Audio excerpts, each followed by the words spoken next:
Welcome back to the podcast. Roll the intro.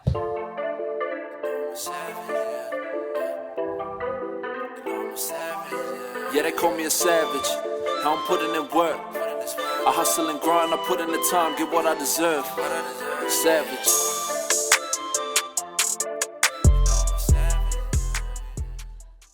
Episode 28, bro. 28, we're going wool. Good. We are going to speak about Latrell Mitchell's sort of pushing boundaries doco type thing. It was really good to get a bit of a, behind the scenes look into what he went over and done, the type of training he went with. A bit of Kalyn Ponga concussion type thing. And we'll probably put our own little spin on all these issues and how it relates to training and whatnot. And then if we've got time, there's another two topics that we couldn't touch on, but we'll keep it short and sharp. Short and sharp usual. today. Yeah, mad. Easy listen. Pushing boundaries, bro. What do you think yourself? Bro, I think it was awesome. It's fucking cool, man. I love that type of content, man. Like when I was young, a teenager, I used to try and find that information.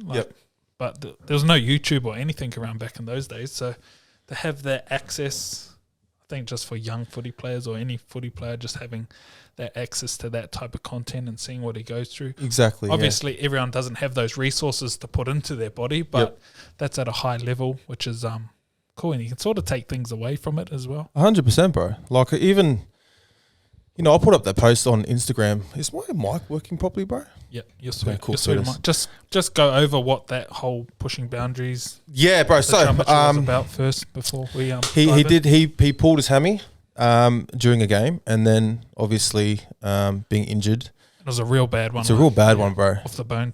Straight up. And then they obviously have a game plan straight away. He's a high level, high marquee player, and they want to get the best they know in that realm. And they went and pretty much flew him over to America to see Billy Knowles, who's a specialist in pretty much anything to do with the body. But I've had experience with him. This is where I wanted to jump on top of it.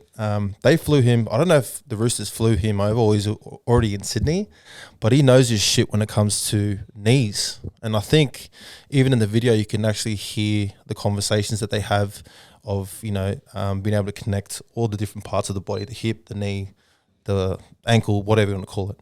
And so basically they flew him over there, and the video was pretty much, the travel over there and just all the step-by-step things that he did to pretty much get him back to fucking carving up, bro, because that's what he's doing right now. He's carving up the game. And it looked tough too. He looked spent after those 100%, sessions. Bro. And you look at the first day he was doing walking, purposefully walking and trying to. Billy's pretty much telling me, mate, you need to work on the fucking ground up. And you could see him. He was like, man, this stuff's actually really tough for my brain. And then he makes a real good mention, bro, in around 6 minutes of the first video. He says, I never knew how massive or how much a big of a part mobility plays in, being an athlete. And I think that's a good point, man. But that brings us back to what we're trying to achieve for anyone in our game, first off, and then for anyone as humans as well. So it was cool, bro. I really enjoyed watching it, and to see the day and the days go through, and for him to, you could actually physically see him getting better after every session, and then for him to sort of even get pulled back, bro, because he got pulled back away from when he went out to the pitch. They were like, all right, we've got to go back inside, and you can see him getting fucking frustrated. And I understand that too. We both understand that, what it feels like to get, pulled back on the leash or to hold the reins. But it's like he was feeling real good, and then they went, nah, not yet. Exactly, bro. And he mentions that's what, like an experienced coach, that's what you need. You don't need someone to just keep push. Accountability, bro. It's the coaches that can have that confidence that pro athlete is saying he's ready to go, but you're saying nah. But they're always like, that's what we grew up on, bro. Always ready to go, and that's half the problem, man. I don't think they're not ready to, take a couple of steps back and work on the basic fundamentals, like Latrell says, and then build from there. And you see a lot of the stuff that he does, bro. And I experienced it when he's on the bike with the no seat, doing the reverse pedaling, reverse work, guys, and then the complex work and all that sort of stuff. So it was very familiar for me. It was cool for me to watch because I was watching it and going, fuck, I know that guy, bro. I'm pretty sure I did some work with him. But yeah, man, seeing the whole story and seeing stages that he went through, and then to see him come back right now and play footy, fuck, he's killing it, bro. Yeah, just YouTube pushing boundaries. Mitchell. Yep. And it's about a 45-minute, the first episode, and the second's are probably about 25. 30. And yeah, if you're a coach, then it's pretty good watching. If you're an athlete, it's good watching as well. So I think, It's a combination of things too, bro. Like the facility's fucking insane where he was working out of. And I don't know if there's any facilities like that in Australia or in Sydney. But like just seeing like how much money the Americans invest into player, it is wellness, looking after their body and recovery and all that sort of yada yada yada. Just goes to show that they're at the top mark, and that's why they flew Latrell over there. Yeah, I think I might fly myself over there eventually bro. Go do a little bit of a tour. I think I'm sort of in a position now that I can go and figure some things out with some of the top coaches over there, because that's going to be a lot valuable for the people that I deal with as well. Have you ever heard of Bill Knowles before that video? No. Yeah, he's good, man. Like they when they flew him over, I still remember like meeting him going, hey, this cunt's like fucking, because he swears heaps, bro, and he's like full outlandish for an. I don't even know if he's American, bro. I think he might be Canadian, but anyway, just he just knows his shit too, and he'd want to know his shit. He's been in the game for that long. But very enjoyable to watch, man. Very enjoyable. They did some cool little drills that are so different than what everyone else is doing. I think, the bands, the balls, that balance, learning to walk again properly on his toes, feel the weight through the feet. I think he was going through, and then the pool session was cool. Yeah, doing all the stuff in the pool, and then the progression to on the field when he's running, how to chop, how to change speed and angles. You can sort of see some of his first game back. It looked like he was a bit sharper too. Yeah, bro, he was. Versus the doggies. And then, I just was looking at it and I was like, man, that must be a tough workout. I think he was doing 1-2 hour days sessions. And then, they pulled him back. And also the other cool thing was there was another soccer player. Yeah, soccer player, bro. Yeah. I was wondering, who is he? Is he a gun? Bro. Is he a gun? Yeah, probably, bro. Probably. But even to partner them up, and you could see the other guy training just beside him in that. Because they had big reps on that Knowles. I think he worked with Tiger Woods, Peyton Manning, and like those top athletes when they get injured, go to him, and then they found him. If you watch it, like they interview him, and he sort of gives his rap. He's worked with rugby, he's worked with everyone, bro. He's just like top notch, and it was like sort of for me, it was like a flashback because I'm like, oh fuck, I remember doing this shit. So half of the stuff that he was doing, bro, I've done that stuff before. And when I'm watching him sweat his ass off, I'm like, cool, yeah, I remember that shit too. Was that a good reminder to... Yeah. There's another... Massive reminder, bro. Like, even for me now, like, I'll watch that and I'm like, fuck, there's still a lot of things that I'm not even tapping into that I have, been exposed to before, bro. I've done all that stuff. And don't get me wrong, it'll take a lot of time to relearn and to sort of like understand it a little bit more, but yeah. Did you understand it when you were back? Fuck no, bro. I was just like, fuck, what am I? I had that fucking complex on my leg. And the fucking seat on the bike. Fucking oath, bro. I was listening, going, this cunt is off his fucking... Yeah, but I will be honest, bro. Those, I think he was here for like 2 or 3 sessions, fucking best ever felt in terms of my knees. It just goes to show he knows how to, get you feeling right. And it's all indirect. Like, it wasn't like, fuck, let's go and work on this.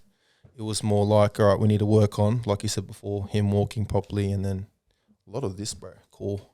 That's why I was always fucking just struggling, sweating and puffing.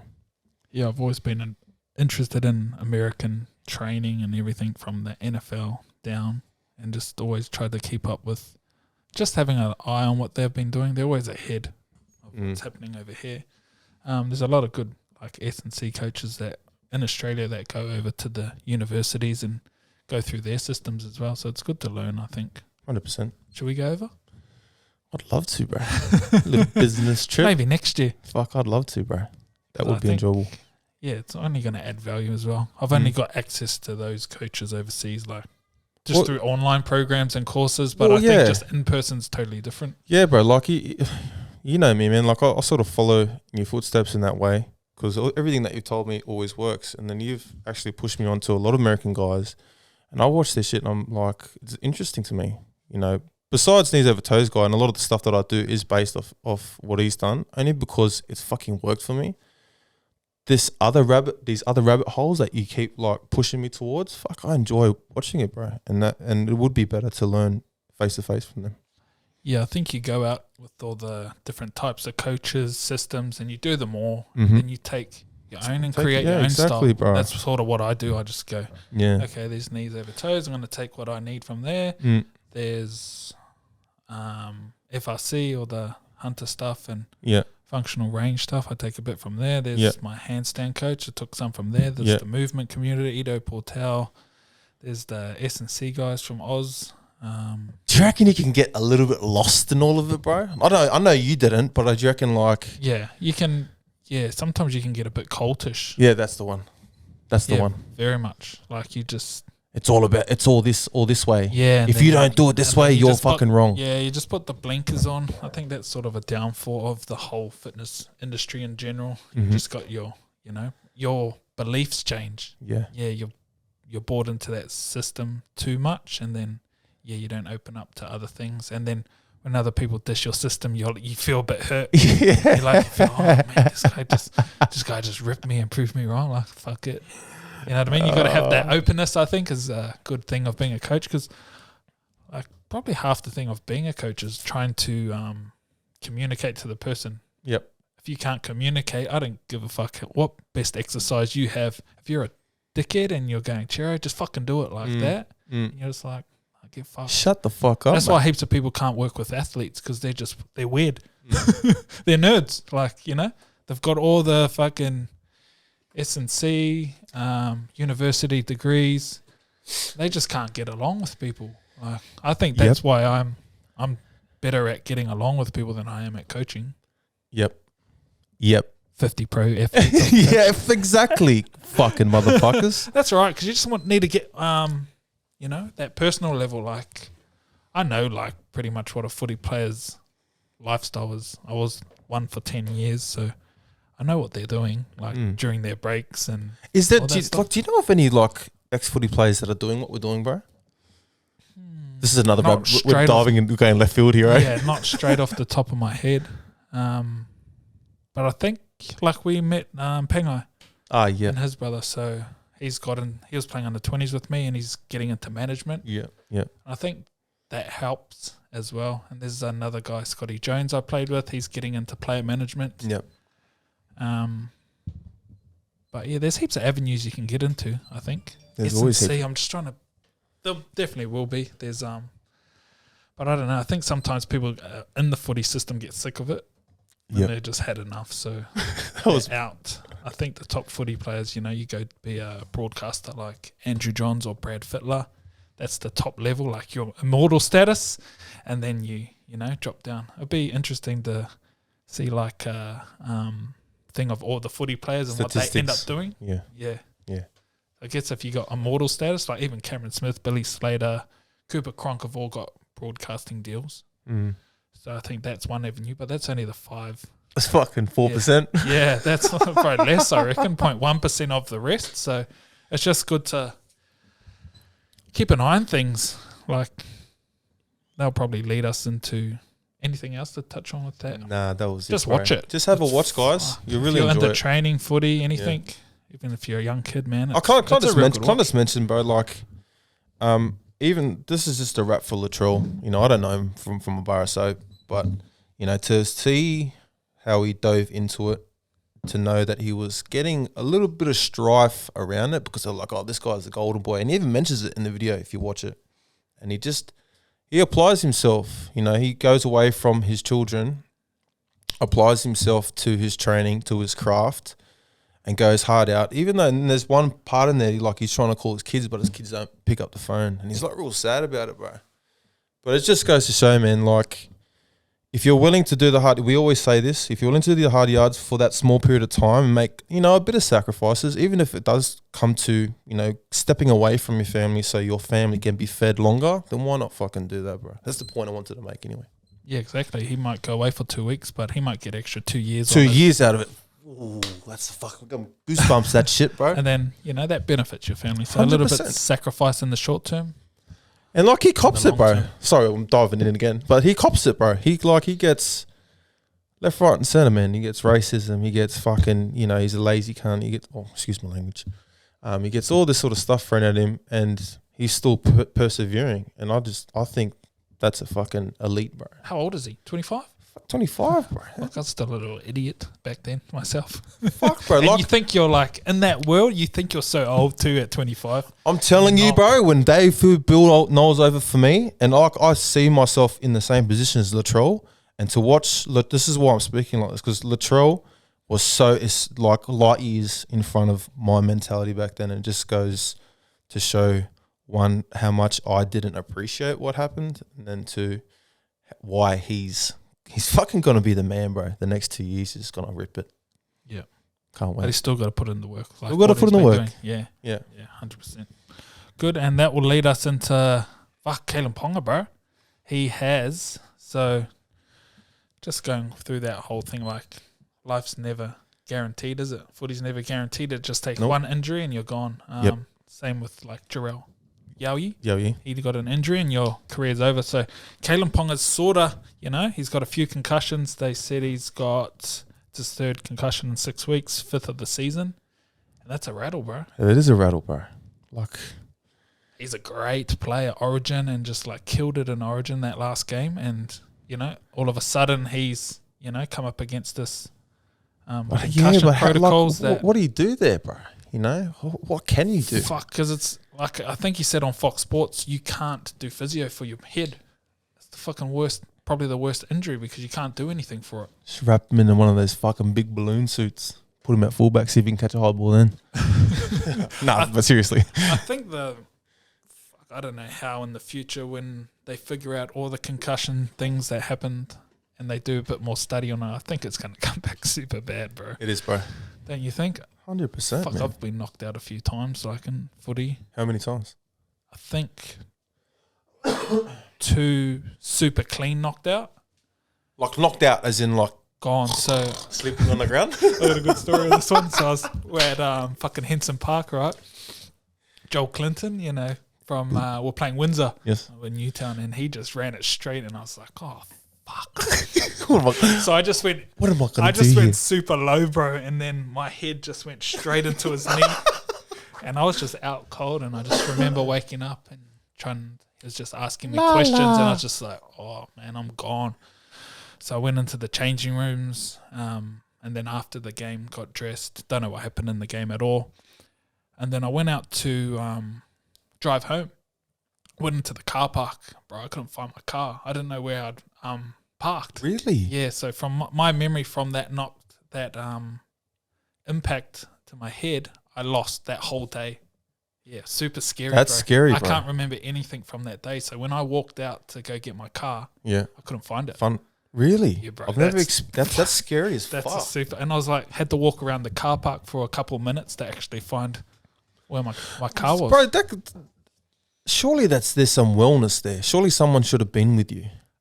Yeah, because it's back in the day. But fuck.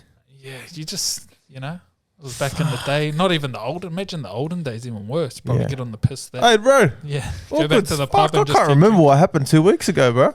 Yeah. So. Concussed out and then he couldn't remember shit. Yeah. Even my sister-in-law's a doctor in psychology. And when I told her how many times I got knocked out or things, she just looked at me like, because she did a bit of research along those lines too. And I was like, yeah. It's a good movie on it, bro. Will Smith. I haven't watched it. Fucking watch it, bro. I didn't deep dive into it, but from the movie, it's just, basically all the head knocks. But these guys were doing crazy things, away from the sport. Crazy, bro. Killing and all that sort of shit. And it was fucking scary to watch. I was like, whoa, that's me. I'm playing this game, a similar game. Yeah. If any, I don't, what's your thoughts on, at the end of the day, it's still impact. They wear padding that we don't, but I think the argument along the lines of rugby versus NFL is they have helmets so they go in harder. Yeah, they just go in super crazy with pads, so the impact's a bit harder. But then rugby has no pads, and obviously, so whatever that weighs up as. What did I watch? There's something that can like measure the impact or force or anything like that, and how the brain compresses up to I don't even know what I'm talking about, but I'm gonna keep on going. The brain compresses up to the skull, and that's what's considered a concussion? I wouldn't know, but I was watching this. I think it was on like fucking National Geographic or some shit, and it's just interesting to see how something as small of just getting fucking knocked in the head can cause a concussion compared to obviously getting hit by a person or a car or something like that as well. And you see all the boxers like Muhammad Ali's probably the most famous of 100%. Getting Parkinson and all the head knocks from boxing. I don't know if the proper research comes out one day. I don't think there'll be much people really wanting to take the risk unless, and I think probably these players should be getting paid as much as possible if you're going to put your body on the line for someone's entertainment. Well, that's when the line gets fucking drawn too, bro. These guys get paid so much. Like, fuck. These guys are fucking make or break sometimes, man. Like, anything can happen on the footy field. Concussions, death. It's all happened. Kalyn's probably fortunate that he's got something going on away. Yeah, he's probably a bit more he's probably a high profile. Imagine if it was, say, Zach Clay. He did it.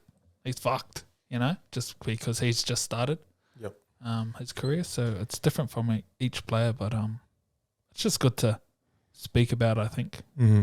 Even if you're in the lower grades, you're even more fucked. Well, you mentioned, because I don't know the statistics, bro. To be honest, I don't watch too much fucking footy or the news. But you told me about two other players. It was Boydie. Yep. And Friendy. Two from the Roosters. Yeah, the boys. Like, honestly, bro, I didn't even know that, man. And that's like quite, because I know those lads. I played with them, and they're good fucking lads. And for their careers to be cut off short because of something like that, it just goes to show. Like, I'm grateful for my knees now, because I still got to go back and complete my story, so to speak. But, for your fucking career just to get dropped like that, it would be hard. Yeah, like with concussions, you can't get physio on your brain, which is different than any other fucking massage your temple. Hey, bro, fuck. Fuck, you're all sorted, mate. You can play next week. That's all good. We might, we're going to go see Mossy. Yeah, bro. Here's another story that, good story too. But we might touch on that, next episode. maybe after we go see him. Yeah, see him. that'd He be had cool. a spinal injury during footy, his career. Well, Sia messaged you, and he messaged me as well. So, and he told us he's coming down, and we're gonna go and catch up. So, looking forward to it, bro. That'd be fun. Sweet. Done and dusted. Shop, bro.